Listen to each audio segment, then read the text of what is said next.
আসসালামু আলাইকুম ভিউয়ার্স, এই মুহূর্তে ব্রেকিং এবং এক্সক্লুসিভ বিষয় নিয়ে হাজির হলাম। প্রথমে এক্সক্লুসিভ কিছু তথ্য আপনাদের মাঝে তুলে ধরবো।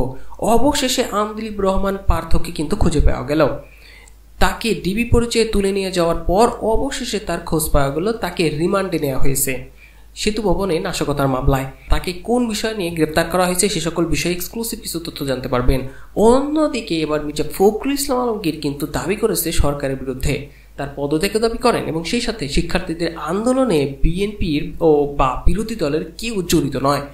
অন্যদিকে আরও যে অবাক হবেন, এবার এই নওফেল শিক্ষামন্ত্রী, সেই সাথে এই জোনায়েদ আহমদ পলক আইসিটি প্রতিমন্ত্রী, তাকে নিয়ে কিন্তু ব্যাপক তথ্য দিয়েছে এই ববি হাজ্জাজ। তিনি নর্থ সাউথ ইউনিভার্সিটির টিচার। তিনি স্পষ্ট করে বলেন তার নাম শুনলেও গালির সমতুল্য, বা কার নামটা উচ্চারণ করলে এভাবে অপমান করেন। এক পর্যায়ে সরকারেও ছেড়ে কথা বলেনি। এই সকল বিষয়ে এক্সক্লুসিভ তথ্য দিব। তবে আরও যে বিষয় যে অবাক হবেন আপনারা, এবার জাতিসংঘ কিন্তু নড়ে চড়ে বসেছে। সহিংসতার সব ঘটনা স্বচ্ছ ও বিশ্বাসযোগ্য তদন্ত চায় তারা। কি হতে পারে? এদিকে প্রাইম মিনিস্টার শেখ হাসিনা তিনি কিন্তু এবার মেট্রো রেল ভিজিট করেছেন। ধ্বংসযজ্ঞের বর্ণনা দেওয়ার ভাষা তিনি নেই। কান্নাজড়িত কণ্ঠে বলে এই ধ্বংসযজ্ঞদের বিরুদ্ধে দেশবাসীকেই রুখে দাঁড়াতে হবে বলে তিনি আশা ব্যক্ত করেন।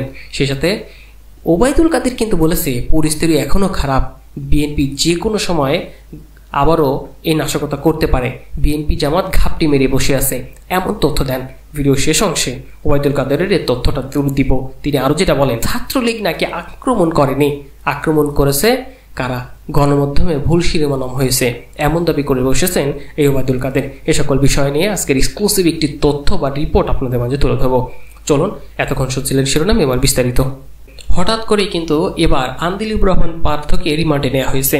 কিছুদিন আগে শোনা গেছিল তাকে ধরে নেওয়া যাওয়া হয়েছে ডিবি পরিচয়ে, এবং অবশেষে তাকে গ্রেফতার দেখিয়ে 5 দিনের রিমান্ড মঞ্জুর করেছে আদালত। মূলত কি হয়েছে ঘটনাটি? এই বাংলাদেশের জাতীয় পার্টির বিজেপি চেয়ারম্যান আমদিলিব রহমান পার্থের 5 দিনের রিমান্ড মঞ্জুর করেছে। রাজধানীর বনানীর সেতু ভবনে হামলা ও ভাঙচুরের মামলায় পুলিশের আবেদনের পরিপ্রেক্ষিতে শুনানিতে নিয়ে ঢাকার অতিরিক্ত চিফ মেট্রোপলিটন ম্যাজিস্ট্রেট সুলতানা সোহাগউদ্দিন বৃহস্পতিবারই এই আদেশটি দেন। সেতু ভবনে আগুনের যে বিষয় ঘটেছে সে বিষয়টিতে এই আমদিলিব রহমান পার্থ নাকি জড়িত, এমন তথ্য দিয়েছে। এর আগে সকালে রাজধানীর গুলশানের বাসা থেকে আমদিলিব রহমান পার্থকে গ্রেফতার করে গোয়েন্দা পুলিশ। সাবেক এই সংসদ সদস্যকে মহাখালীতে সেতু ভবনে হামলা চালিয়ে ভাঙচুর ও অগ্নি সংযোগের মামলায় গ্রেফতার করা হয় বলে ঢাকা মহানগর পুলিশের গোয়েন্দা বিভাগের উপকমিশনার জয়নুল আবেদিন এই বিষয়টি জানিয়েছেন। পরে এই মামলার জিজ্ঞাসাবাদের জন্য আমদিলিব রহমান পার্থকে 10 দিনের রিমান্ড চেয়ে আদালতে হাজির করা হয়। আবেদনটি শুনানি চেয়ে বিচারক তার 5 দিনের রিমান্ড মঞ্জুর করে দেয়।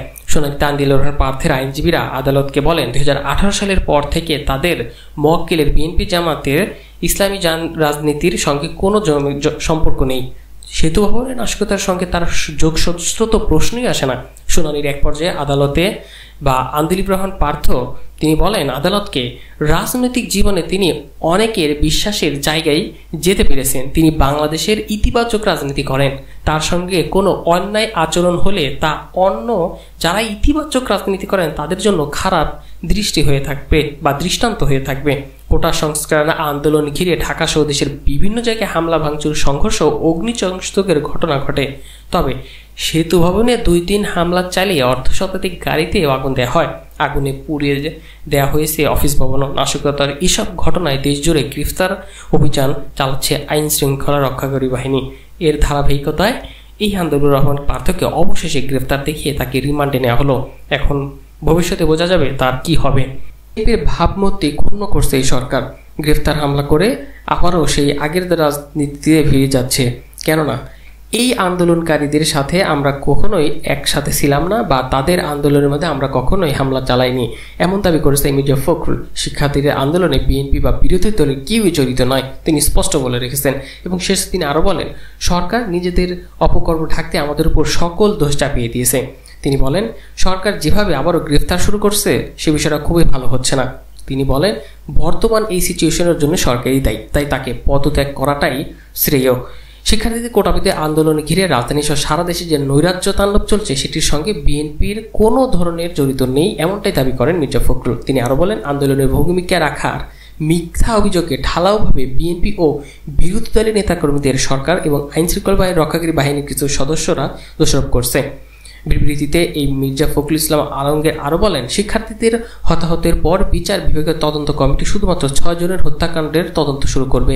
এটি সুকৌশলে পুরো হত্যাকাণ্ডকে ধামাচাপা দেওয়ার একটা নামান্তর বলে মন্তব্য করেন। কিন্তু এই মির্জা ফখরুল তিনি আরও বলেন, পুরো ঘটনা হত্যাকাণ্ডের আন্তর্জাতিক তদন্তও দাবি জানান। রাষ্ট্রীয় সন্ত্রাসীর আড়াল করতে এবং উদ্যোক্ত পিণ্ড বধূর ঘাড়ের চাপানোর অপকৌশল হিসেবে বিএনপির নির্দোষ নেতাকর্মীদের বাড়িতে বাড়িতে অভিযান চালাচ্ছে এই সরকার। অন্যদিকে সরকারের পদত্যাগ চেয়েছে কিন্তু এই Bobby Hajjaj, north south university teacher, তিনি তো এই আইসিটি প্রতিমন্ত্রী পলক এবং শিক্ষামন্ত্রী নফেলকে একদম ডাইরেক্ট অ্যাকশন কথা বলেছেন যে এদের নামগুলো গালির সমতুল্য, এমন অপমান করে বক্তব্য দেন।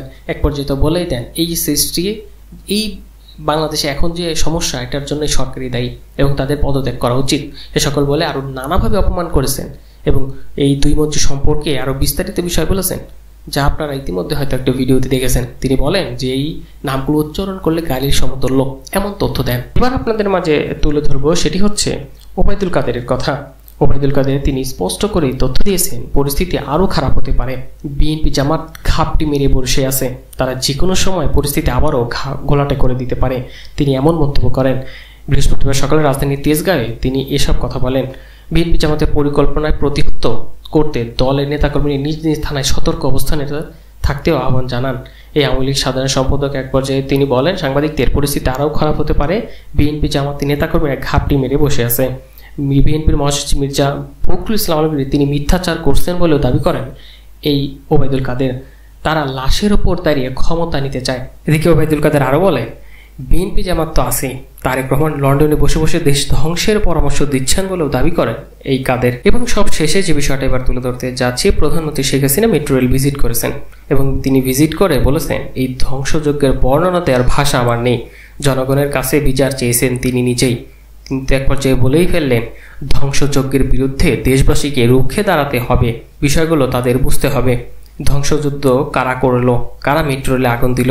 প্রধানমন্ত্রী শেখ হাসিনা মিরপুর 10 মেট্রো স্টেশন পরিদর্শন শেষে সারা দেশে সরকারি প্রতিষ্ঠান ব্যাপক ধ্বংসযজ্ঞের ঘটনায় দেশবাসীর কাছে এইভাবেই বিচার চান। তিনি বলেন, দেশকে জনগণকে কাছেই ছেড়ে দিয়েছি, তারাই বিচার করবে। আমি জনগণের কাছে ন্যায্য বিচার চেয়েছি। ধ্বংসযজ্ঞের বর্ণনা দেওয়ার মতো আমার ভাষা নেই। মিরপুর 10 নম্বরের মেট্রো রেলের পরিদর্শন শেষে তিনি আবেগঘন হয়ে যান। এক পর্যায়ে তিনি কান্নাজড়িত কণ্ঠেই বলেন, দেশবাসীকে এই বিচার দিয়েছি। তিনি বলেন, কোটা আন্দোলনকে পুঁজি করে যারা ব্যাপক ধ্বংসযজ্ঞ চালিয়েছে তাদের প্রতিহত করারও আহ্বান জানান তিনি। শেখ হাসিনা বলেন, এই মেট্রো রেল করার সময় অনেক বাধা বিঘ্ন আমাদের অতিক্রম করতে হয়েছে। সব বাধা বিঘ্ন অতিক্রম করে এই মেট্রো রেল আমরা করে দিয়েছি এবং সময়ের আগেই আমরা করতে পেরেছি। আজ মেট্রো রেল বন্ধ, কারণ এই স্টেশন যেভাবে ধ্বংস হয়েছে সেটা সম্পূর্ণ ডিজিটাল ও ইলেকট্রিক সিস্টেম, সম্পূর্ণ মডার্ন। এটা কতদিন ঠিক হবে আমি জানি না, কষ্ট পাবে কিন্তু সাধারণ মানুষই। প্রধানমন্ত্রী আরও বলেন, আমি কি এই মেট্রো রেলে আমি চড়বো নাকি আমার লোকজন বা সরকার চলবে? এখানে তো চলবে সাধারণ জনগণ।